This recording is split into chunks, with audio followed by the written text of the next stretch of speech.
બોલો સદગુરુદેવની જય, ઉગમેશ્વર સાહેબની જય, લાભેશ્વર નાથની જય, રામાપીરની જય, રવજીરામ બાપાની જય. હરિ ઓમ.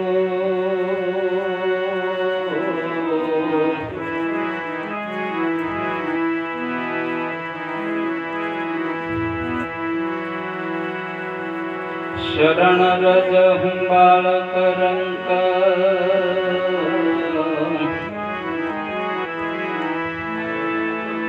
શરણ રજ હું બાળક રંક,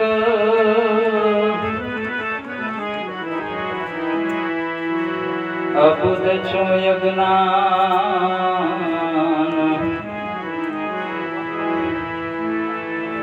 વારે વારે વિશ્વાસ તમારો,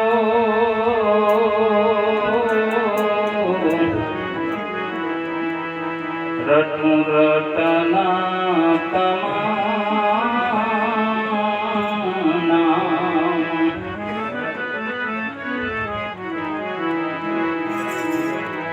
ભગવાન વાતો નહીં કરવાની, વાતો નહીં કરવાની.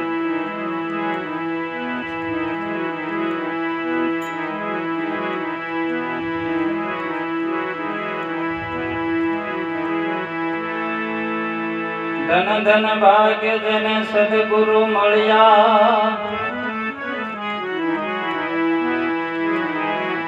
હે ધન ધન ભાગ્ય જને સદગુરુ મળ્યા,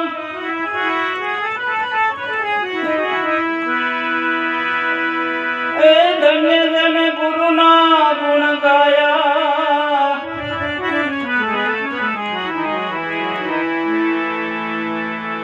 ફેરો એનો સફળ છે લાભો લાભો, ગુરુ શરણે સિધાવું,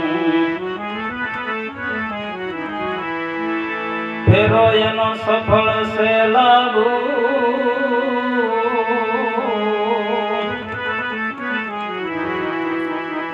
ગુરુ શરણે સિધાવું.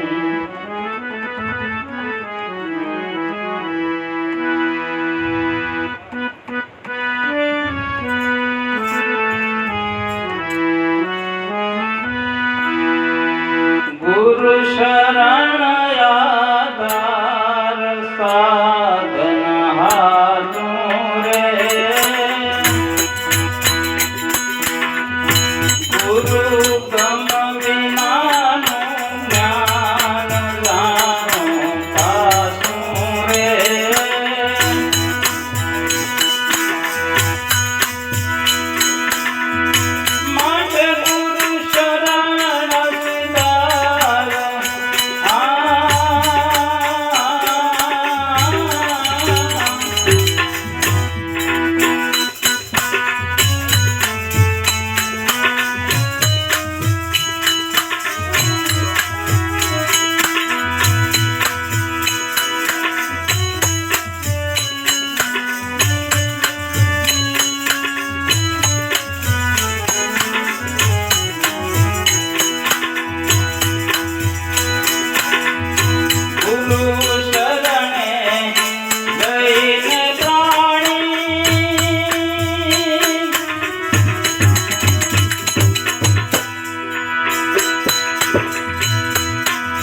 પ્રભુ સ્વરૂપ ગુરુને જાણી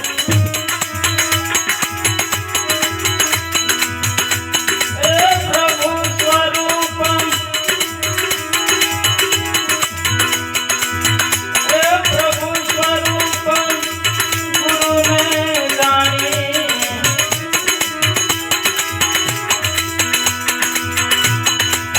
એ મેલી વેદ વિચાર મન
સત્સંગ કરી લે, સંત ઓળખી લે તો ભટકાર મટી જાય, સંતો યુગે યુગમાં દર્શાય. જય ગુરુ, જય. મનુષ્ય જીવનને સફળ કરવા માટે મહાપુરુષોએ પોતાની આ અમૂલ્ય મૂડી આપણા માટે મૂકતા ગયા. જેને જેને ઈ માલની ઓરગત કરી લીધી, ઈ માલ क्यों भक्ति महापदारथ. राम रस ऐसा है मेरे भाई, पिए जो अमर बनी जाए. आ भक्ति महापदारथ रस एवो છે કે સાચા હૃદયના ભાવથી, આમ ભક્ત કહેવાના પૂરતી નહીં હોય, સાચા હૃદયના ભાવથી જો એના હૃદયમાં આ રંગ લાગે તો ભગવાને શું કીધું કે મારો ભગત બેઠા બેઠા ગાય ત્યાં હું ઊભો ઊભો નાચું, અને ઊભો ઊભો નાચે તો હું નાચવા માંડું, એમ આઠે આઠે પોર એને મારા હું હૃદયમાં રાખું. ભણે નરસિંહો આ પદ હું સાચું ગાઉં છું. નરસિંહ મહેતાએ આ પ્રેમ રસ, આ ભક્તિ સુધા રસનું પાન કર્યું, અને ગણ્યા ગાંઠા ગણાય એટલા નહીં, પણ 252 કામ કર્યા. એકે એક કામ એવા કર્યા કે જગત અંજાઈ ગયું. પિતાજીનું શ્રાદ્ધ કર્યું તો ભગવાને સોનાની થાળીઓ લાવ્યા, અને એ કહી દીધું કે આ અમારે વાસણ ધોવાનો સમય નથી. જેને એમાં જમ્યા હોય એ પોતપોતાને ઘરે લઈ જાય. દીધી ને સોનાની થાળીઓ દીધી ને. આપણે તો સાંભળ્યું છે, પણ આપણા પરગણામાં જે છે સંતો ભક્તો થઈ ગયા, આપણી નજર સામે જીવી ગયા. પણ કેમ જીવી ગયા કે શીથરે વીટેલું રતન હોય એમ દેખાવા ન દીધું. એના માટે સંત ચટક લાગ્યા વિના રીજે નહીં કીર્તાર. ઈયળની જો ભમરી બને તો મનુષ્યને કેટલી વાર. પણ આપણે તો કેવરાવા ખાતર ટીલા ટપકા કરીએ અને જગતને દેખાડવા માટેનો ડોળ કરીએ. સાચા હૃદયના ભાવથી જે ભક્તિ કરે છે એનો રંગ કંઈક જુદો જ હોય છે. એના જીવન કેવા હોય કે જો મન શીતળ હોય, જો મન નિર્મળ હોય, જીવન કે જુગમાં વેરી કોઈ નથી. આવું મન ક્યારે બને કે પંચકુંડી પર યજ્ઞ મચાયા, શ્વાસો શ્વાસે આહુતિ ધરે. 21,600 આહુતિ ઈ જો કોઈ અષ્ટપહર અર્પણ કરે. આવી લગ્ની જો લગાડવી હોય તો કાયમ માટે મહાપુરુષોનો, જાગૃત મહાપુરુષોનો સત્સંગ કરે છે. વેદ વાણી પોકાર, જગતમાં સત્સંગની છે બલિહાર. આપણે સત્સંગ કોને કહીએ કે 2-5 વાતો કરી લઈએ, એકાબીજાના ખબર અંતર પૂછી લઈએ, આપણે એને સત્સંગ કહીએ છીએ, પણ મહાપુરુષો સત્સંગ કોને કહે છે? કે સત સ્વરૂપી અમર આત્મા સંગ કરો એનો રોજ, જીવપણું મટાડી જીવે ખરો સત્સંગી તો જ લાભું હું આને વખાણ. આ બોલણહાર પુરુષ જે પ્રગટ આ પોપટ આ પાંજરે બોલે, આ કોણ બોલે છે ભાઈ? કોણ બોલાવે છે? આપણી કઈ સત્તા છે? સત્તા તો આ જાગ્રત જે ચેતન છે, જે આત્મા છે, એનો જો કોઈ એની વાતો કરે, એને મળવા માટેની, એને કેમ પામવું એવી જો વાતો થતી હોય તો મહાપુરુષો એને સત્સંગ કહે છે. એટલે સત્સંગ કેરો સાર સત્સંગી જાણે, જેને લાગ્યો છે રંગ અભંગ ઈ આ મહાપદને માણે. આ પદને તો કોણ માણી શકે?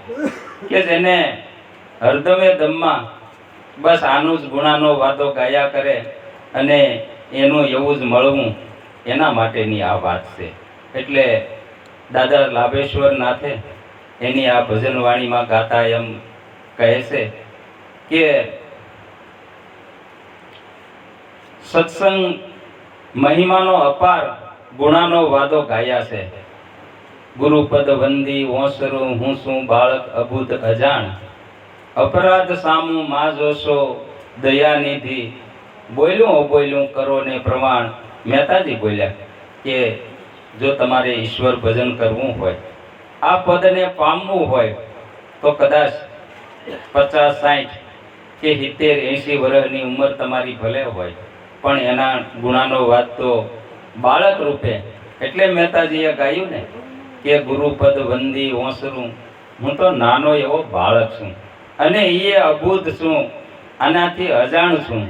અને તમારા ગુણાનો વાદો ગાવામાં જો કાંઈ મારી ભૂલ થઈ હોય તો અપરાધ સામું માં જોશો દયા નિધિ, બોલ્યું અબોલ્યું કરો ને પ્રમાણ.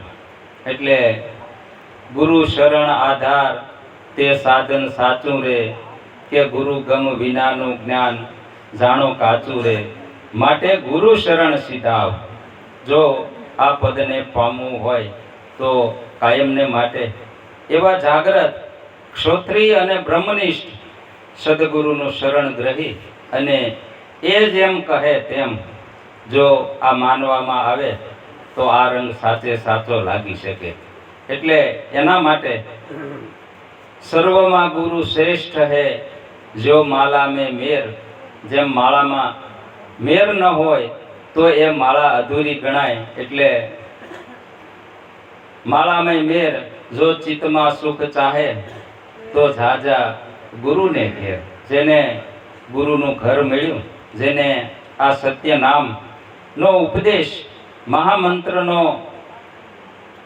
જેને લાભ મળ્યો છે, એવા કોઈ ક્ષોત્રિય અને બ્રહ્મનિષ્ઠ સદગુરુનું શરણ મેળવી અને જેમ કહે એમ. મહાપુરુષોની એક એક શબ્દની કિંમત સવા લાખ રૂપિયા છે. એટલે એ શબ્દની કિંમત પણ એ કોના માટે છે? કે કામી તરે, લોભી તરે, ક્રોધી કી પણ ગતિ હોય, કહે કબીર સુનો ભાઈ સાધુ, કે ઓલા સલીલને તરતા ન દેખ્યા ક્યાંય. જેના પાણી જેવા મન હોય, એ પથ્થર ઉપર પાણી નાખો તો એ કેટલી વાર ભીનો રહે, કે જ્યાં સુધી પાણી હોય ત્યાં સુધી. પણ એના માટે કાયમને માટે આવો સંગ જો આપણને મળે અને આવો રાહ જો આપણને મળે તો એના માટે એ ભક્તને ધન્યવાદ છે.